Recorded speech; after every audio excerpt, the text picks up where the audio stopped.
You're listening to Transurfing Yourself on Manifest Lab. Grab a comfortable spot and enjoy. Ebooks and digital copies are available in the description below. Part 2.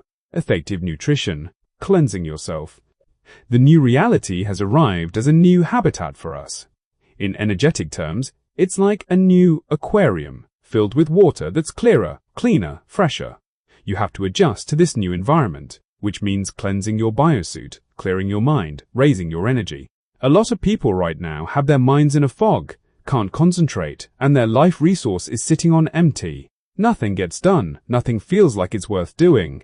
There's one main factor that drains your energy above all else: toxic overload in the body. You can see this most clearly when it's taken to the extreme, like with a hangover or food poisoning, when you can't think straight or act at all. Your will, and along with it your intention and your awareness, are paralyzed. For the average modern person, this intoxication is constant and only gets worse, especially with age. The causes are unhealthy eating and a sedentary lifestyle. Why is it that the more years pass, the more illnesses pile up while your strength keeps draining away? Is it old age? Not at all. Old age, like time itself, is an abstraction. What's concrete is the intoxication and the build-up of waste in the body. And that's what drags everything else down with it. Here's a telling example. Pop stars, singers, performers.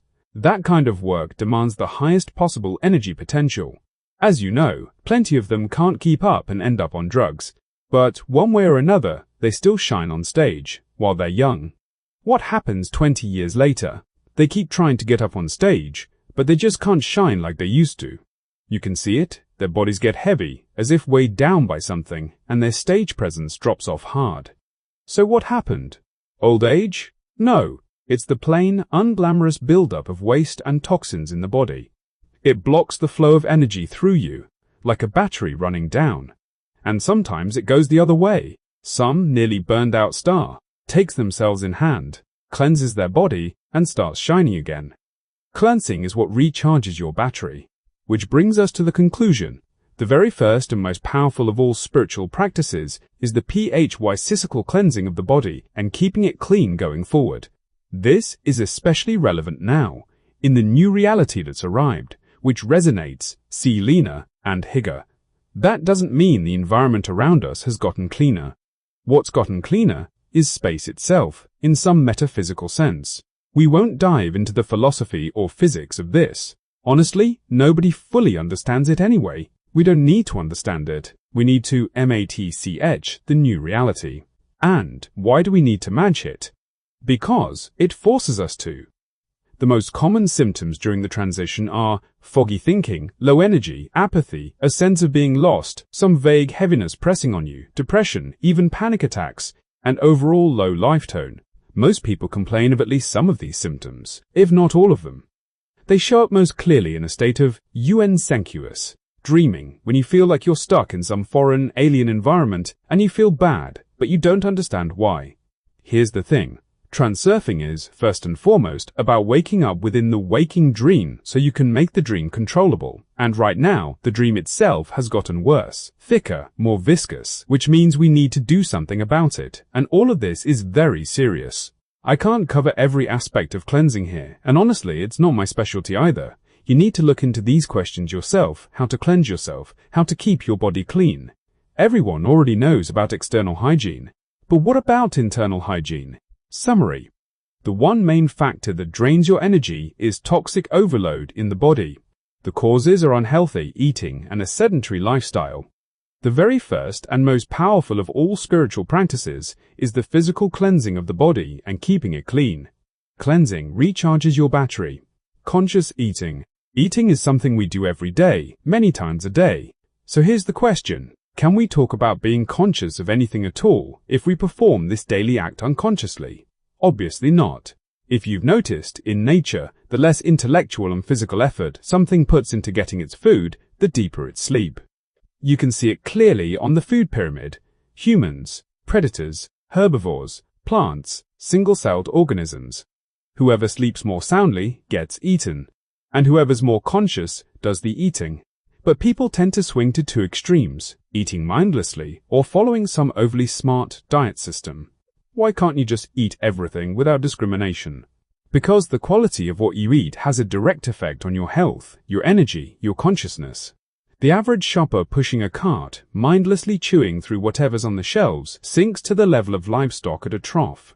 Here are 3 not-so-obvious truths. 1. Foods that are bad for your health are bad for your health. Got that? 2. Foods that are hard to digest take more energy than they give. Did you know that? 3. Supermarket synthetics, unlike natural foods, fog up your consciousness. Did that register? Why shouldn't you blindly follow diets?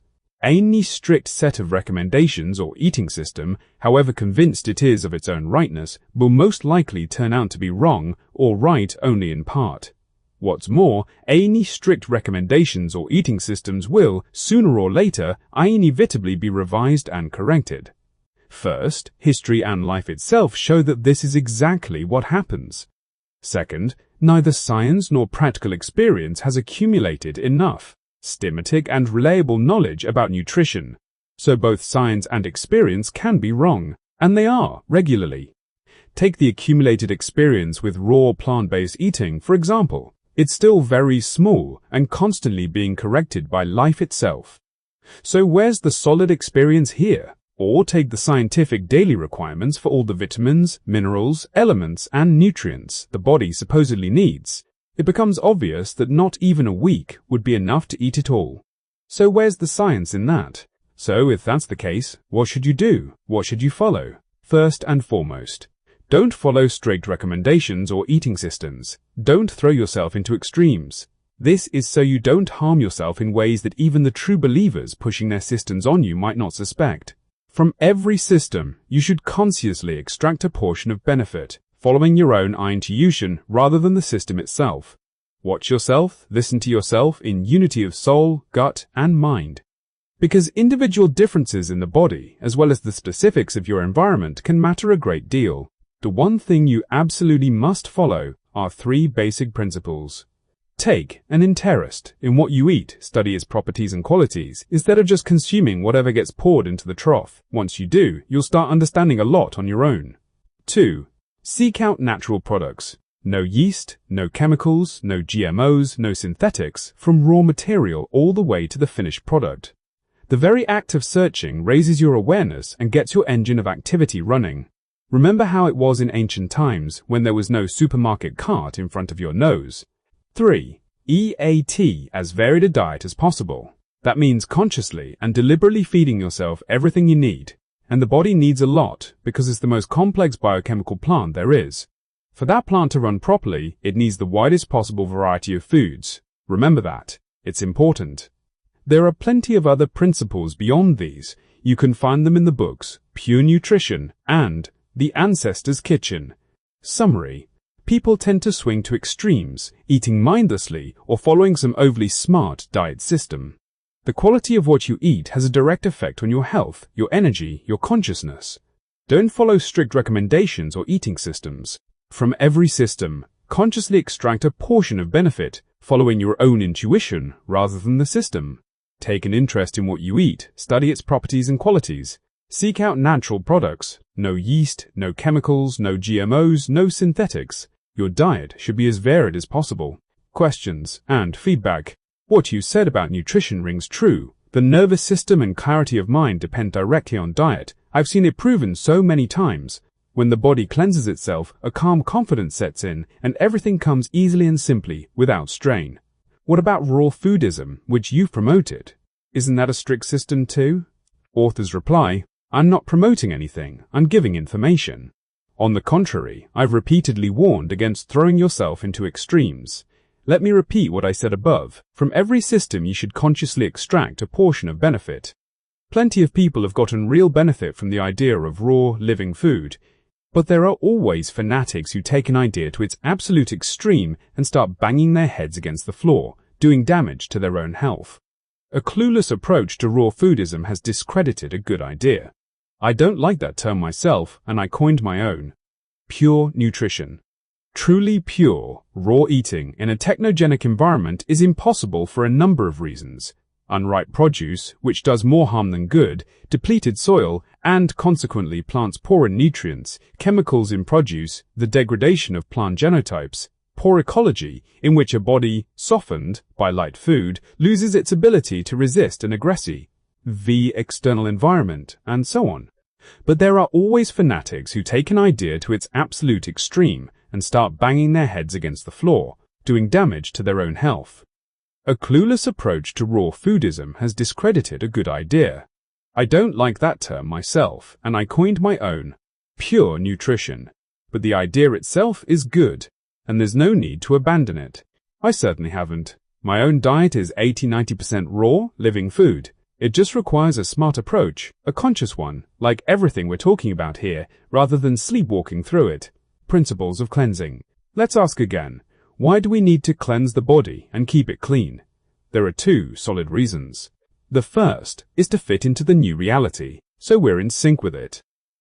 If you had to sum up the new reality in one phrase, it's this: IT resonates bigger and cleaner. We ourselves are changing too, both physiologically and on the field level. Exactly how this shows up is a huge new topic, and we won't dive into it here. Fundamental changes have already happened and keep happening in human physiology and in the physics of reality, changes that science hasn't caught up with yet. If you're curious, go look for information and you'll find it. Just don't blindly believe everything you come across. Take it in as something to consider, not gospel. Not all information out there is reliable or accurate. That's exactly why we won't get into it here. What we need to know is the main thing. For our transformation and our attunement to reality to proceed smoothly and without a hitch, one basic condition has to be met. The body needs to be free of waste and toxins so it can restructure itself much more easily. In any case, in a clean body, energy flows in a free, powerful stream, and everything functions the way it should.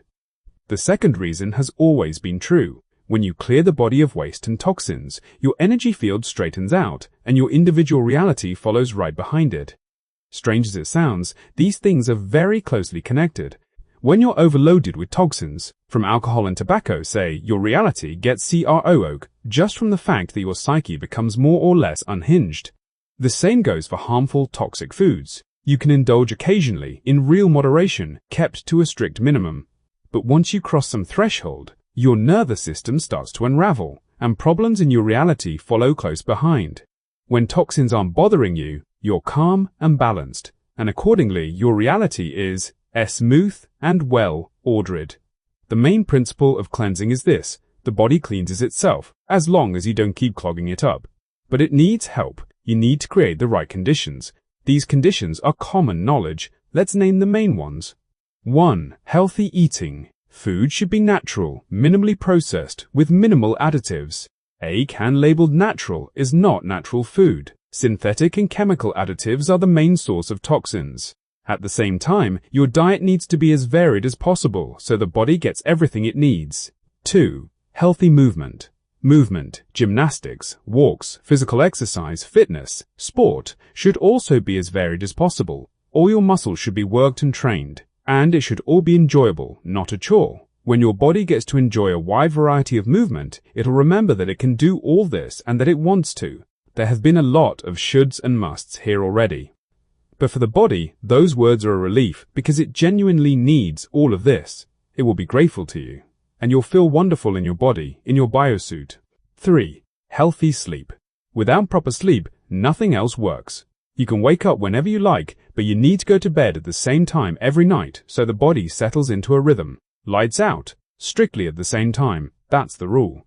4. Healthy drinking. First and foremost, that means clean water. 30 milliliters times your body weight gives you your daily water target. That's the well-known formula. Not a lot at once, but in small amounts throughout the day. Why clean water specifically? Because it's needed to flush the body. You wouldn't wash your dishes with tea or soda, would you? You'd do well to give up sugary soda and yeast-fermented kvass altogether. 5. A healthy psyche. It's not just the body that needs cleansing. The mind gets cobbed up the same way. Stop loading yourself down with junk information. Useless, meaningless, distracting. Cut off the sources that keep pouring negativity into you. This matters a great deal because whatever's present in your thoughts inevitably shows up in your reality, and it shows up on your body too. Simple rule: don't let negativity in, and don't put it out into the world either. You also need to understand how the body actually cleanses itself. It happens through the filter systems, liver, kidneys, the organs of elimination, the skin, and the lungs. And 3 liquid media serve as the drainage channels: blood, lymph, and bile. You probably never suspected that bile was a drainage medium too, did you? Blood is pumped by the heart and by muscle movement. Lymph moves only through movement. So for both of these media, movement and clean water are absolutely essential. But not all toxins are water-soluble. A significant portion of them are eliminated through the third medium, bile. And if there's some problem with bile production or bile flow, which is the case for a great many people, water alone won't wash you clean. You can activate bile flow in various ways. Look into it, get curious about it. The most reliable way is to consult a doctor. There's a good chance something's not quite right there for you. Some accessible methods: choleretic, bile-stimulating remedies, especially in the morning. For example, try starting your day not with room temperature water, but with hot water. A glass, sip slowly in small mouthfuls. Or if you start your day with coffee or tea, drop a piece of cacao butter into it. You'll get both benefit and a burst of energy. Some peoples start their day precisely with tea and butter in Tibet, for instance. It's become tradition because years of accumulated experience showed it's the right thing to do. And in the army, it's customary to start the day with bread and butter. That's probably not a coincidence either. If you're a raw foodist and you've convinced yourself that you barely need fats at all, that's a bad idea. Fats are necessary as a choleretic agent, just the right kind of fats. You should favor flaxseed oil or camelina, false flax oil. It cleans out your blood vessels the way strong chemicals clean out plumbing. Milk thistle oil, pumpkin seed oil, and amaranth oil are also good, as are butter and ghee. A few more words about foods you should include in your everyday diet to help the body cleanse and heal itself. Kelp, laminaria, repairs the body because it contains a huge range of essential elements. The body, being an extremely complex biochemical plant, will only function correctly when it has all the required reagents on hand. Pumpkin, pumpkin seeds, pumpkin seed oil. Superfoods, plain and simple. Absolutely essential, no further comment needed. Chlorella and spirulina, a supervitamin complex plus body detoxification. Daily dose, 6-7 grams. It's really worth looking for quality product, Japanese source for example. Your hair will stop falling out. Black cumin, kalonji, and black cumin oil, a gift from Allah, as they say in the East. It combines a triple power: immunity, detoxification, antiparasitic action. Use it as a seasoning. The seeds are firm. Grind them into powder with a coffee grinder. Chlorophyll as a supplement, also a nice one, detoxifying. Your underarm odor will disappear. Fermented cabbage, sauerkraut, everyday hygiene for your gut, like brushing your teeth. 1 fermented cucumber pickle a day, Keiba ogorets, not a vinegar pickled one. That's potassium for a healthy heart. Fermented vegetables suppress mold, fungi, and pathogenic microflora in the body while feeding your symbiotic microflora. Black radish, horseradish, a super mineral complex, choleretic, helps eliminate salts and mucus, boosts immunity, supports male and female vitality. Eat it in slices alongside any meal, every day, always. Parsnip root, parsley root, good for the health of the heart, blood vessels, liver, kidneys, the whole digestive tract, and for clearing out waste and toxins. You can gnaw on it like a carrot, about 1 finger-sized root a day. Beets, carrots, onions, garlic, peppers, mustard, goes without saying. Effective nutrition isn't the philosophy of the tired old cliché of a healthy lifestyle. It's the philosophy of a quality life. It's about choosing, in the middle of a deeply unhealthy technogenic environment, not just healthy food, but superfoods. Food that significantly raises your life tone. More on all of this in the books Pure Nutrition and The Ancestor's Kitchen. Summary: the new reality resonates higher and cleaner. Accordingly, a clean body also resonates higher and cleaner. In a clean body, energy flows in a free, powerful stream. The cleanliness of your body and your individual reality are very closely linked. A body clogged with waste means a crooked reality too. The body cleanses itself, as long as you don't keep clogging it. But it needs your help: healthy eating, healthy movement, healthy sleep, healthy drinking, a healthy psyche. Don't let negativity in, and don't put it out into the world. Questions and feedback. Are there any additional recommendations for people living in big cities? Authors reply: people adapt to the aggressive conditions of a technogenic environment. When people from small towns move to a big city, they feel awful. City people, on the other hand, don't feel a thing. They're used to that environment and that pace of life. In that sense, everyone's aquarium is basically the same. That said, in city conditions, you should build yourself a local oasis, as described in the book K.L. Ibe. Overall, there are 5 principles that run through this book like a red thread.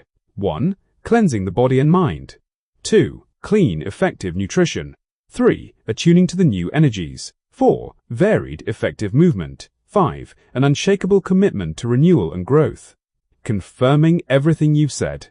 My wife, son and I have been following the principles of pure nutrition since the start of 2021. My years-long allergy is gone, and my skin, hair, and overall health have all improved. Wonderful books on nutrition. I've sent them to a lot of people I know, even meat eaters. Some of them were unrecognizable after a while. Some got slimmer, some looked younger. What surprised me was that even hardcore meat eaters, once they added sprouted grains and raw, unheated foods to their diet, managed to improve their health. I'd add from my own experience that living food doesn't just improve your health, it completely reshapes your worldview. Foods that trigger regeneration. Continuing the theme of regeneration, let's talk about the foods that support it. In the new reality, sprouts, germinated plant seeds, take on special importance and power. They're both superfoods and initiators of regeneration processes in the body because they carry within them the energy and information of life just coming into being. The advantage of sprouts is that their nutritional value is an order of magnitude higher than that of dormant seeds. When a seed germinates, dramatic changes take place inside it. Starch turns into malt sugar, proteins turn into amino acids, fats turn into fatty acids. That's exactly what happens when food is digested in the body. Which means most of the work in a sprouted seed has already been done for you. What's more, vitamins and other beneficial elements are synthesized, energy is stored up, and all the seed's strength is mobilized to throw that energy into the plant's development. The dormant, preserved strength locked inside the seed comes alive and releases a colossal potential for bringing new life into the world. A sprouted grain carries a whole spectrum of healing properties and actively cleanses the body of waste and toxins. Even cooked, sprouts still do their job. But living, raw sprouts do it even more so. The bioenergy of life coming into being is the strongest force there is. Let's describe the distinguishing properties of a few individual types. WHE. Unlike other seeds, it has a distinctly pronounced biofield that interacts with the human field structure and patches the holes in it. In other words, it repairs malfunctions. Eating live wheat sprouts helps with practically every illness. Even just holding them against a sore spot can ease the pain. Both the germinated grains and the greens used in green smoothies have value. You can grow the greens either in soil or simply on water if you have a special sprouter. A grain grown on nothing but water can put out a sprout 15 centimeters long. Ferocious strength. Barley. A rich source of silicon, essential for healthy bones, teeth, and hair. Worth remembering, silicon matters even more than calcium, though calcium is necessary too, of course. OATS. Sprouted oats, unlike ordinary oats, quickly and effectively bring the lungs and digestive tract into good working order. Buckwheat ACT. A superfood in every respect. It contains a broad range of nutrients, plus quercetin, known as a killer of cancer cells. Buckwheat is also a very good sorbent. It actively removes waste and toxins. Only eat it raw living. You can blend it with water to make a wonderful living porridge. BLACA sesame. The best source of protein and calcium. Actively removes toxins. Blend it with water and drink it as a milk. Pairs well with dried fruit. Lentils. The gladiator's food. In sprouted form, the protein content rises, ending up not far behind meat. Meanwhile, meat ages you and takes more energy than it gives. Beans. Give energy, benefit the liver, heart and kidneys, dissolve stones and blockages. Mung beans. Contain vital trace elements, supply energy and intensively cleanse the body on every level, from the filter systems down to the cells. Chickpeas. A very nutritious food, normalizes all digestive functions, improves complexion, clears blockages in the liver. Millet. Truly a balm for the kidneys and liver. Drink it as a milk. Alpha. The main virtue of alfalfa sprouts is their high content of potassium and magnesium, plant-based fluoride, and phosphorus, which means alfalfa is enormously beneficial for the nervous and cardiovascular systems, and especially for teeth, bones, and hair. A super strong food. There are plenty of other valuable sprouts out there, but these main ones will do for now. For more on how to sprout and prepare all of this, see the books, Pure Nutrition and The Ancestor's Kitchen. A few more words on other foods needed for regeneration, C. H. Law and S. Spirulina. Single-celled algae that have inhabited the earth for 2 billion years already. A relic food. Their composition is close to that of blood. A natural vitamin and mineral complex, rich in chlorophyll. The chlorophyll molecule is nearly identical to the hemoglobin molecule. Daily dose 6-7 grams. KELP, laminaria. Repairs the body because it contains a huge range of essential elements. The body, as a complex biochemical plant, will only function correctly when it has all the required reagents on hand. Bladrixfug fucus, same as kelp, but in a more concentrated form. The food of the long-lived. BEE pollen. Regenerates blood, brain, internal organs. A rich source of protein and all kinds of nutrients. Daily dose 30 grams. BE, bread, purga. All the same benefits, plus regeneration of bones and muscles. Daily dose 20 grams. Let both bee bread and pollen dissolve slowly in your mouth. Royal jelly. All the same benefits, plus regeneration of the nervous system. Better to get the pure freeze-dried kind, because commercial product often turns out to be 90% lactose and only 10% actual royal jelly. Daily dose 1 gram, placed under the tongue to dissolve. Lowen's mane mushroom. A mushroom good for the brain. Synthesizes new neurons and connections. Daily dose, up to 1 tablespoon of powder, can be added to dishes. Pa, snip, root. Essentially the Russian equivalent of ginseng, unfairly forgotten and understudied. Seek it out, gnaw on it, and enjoy the health it brings. A few more words on wheat sprouts. I'll repeat, their value lies precisely in the biofield and the information they carry, information about the birth of life. That's why it's best to eat them in their natural form, chewed as they are. That way, they give up their full strength and solve a lot of problems. Not instantly, but gradually, though decisively. And some problems get solved fast. For example, if your teeth hurt, chewing a bit of wheat sprout can stop the pain, thanks to its healing bioenergy. Your eyesight will noticeably improve too. Daily dose, at least 1 tablespoon. Chew this kind of food thoroughly, not the way you'd wolf down pasta. But it's worth the effort. There are wheat varieties that turn into a rubbery gum in your mouth. Those won't do. What you want is something that turns into a soft mush. While you eat, the bioenergy of living sprouts flows into you, nourishes you, heals you, and of course, it kicks off processes of regeneration, renewal, birth. Because sprouts are the very quintessence of birth and growth, even without any mental intention toward regeneration, the bioenergy of sprouts will actively support it anyway. I'll add one more thing. Back when I was writing Transurfing, my entire lunch was just a cup of wheat sprouts. My colleagues at work found this little quirk of mine pretty odd. I don't even remember anymore what prompted me to start doing it, but I kept it up for a year and a half, the whole time the first 3 volumes were being written. I suppose I'd been given that instruction from above. And I probably ought to bring that practice back, at least for a while. Summary. Sprouts are both superfoods and initiators of regeneration processes in the body because they carry within them the energy and information of life coming into being. Sprouted seeds possess a whole spectrum of healing properties and actively cleanse the body of waste and toxins. To trigger active regeneration, the body needs help by adding foods to your diet that support it. Questions and feedback. Wheat, oats, barley, that's gluten. Authors reply, we're talking about sprouts here. During germination, gluten and starch break down into polysaccharides, oligosaccharides, and simple sugars. So there's no gluten left in sprouted grain. How often do you need to eat sprouts to maintain health and strong energy? I don't like all of them. Just buckwheat, wheat, and sesame sprouts made into a milk. But eating them every day gets old. Authors reply, if you don't have a specific goal, like cleansing, healing from something, or working toward enlightenment, you don't need to eat living sprouts every day. But if you do have some particular goal, you need to do it daily and for long enough, for example, chewing wheat for about 3 to 6 months.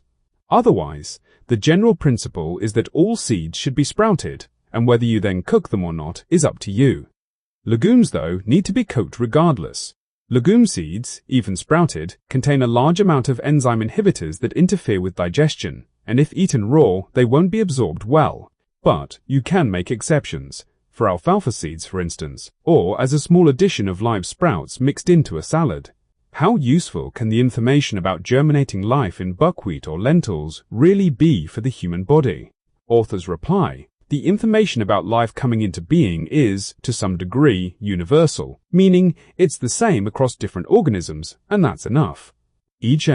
More additional information on effective nutrition can be found in Appendix 1.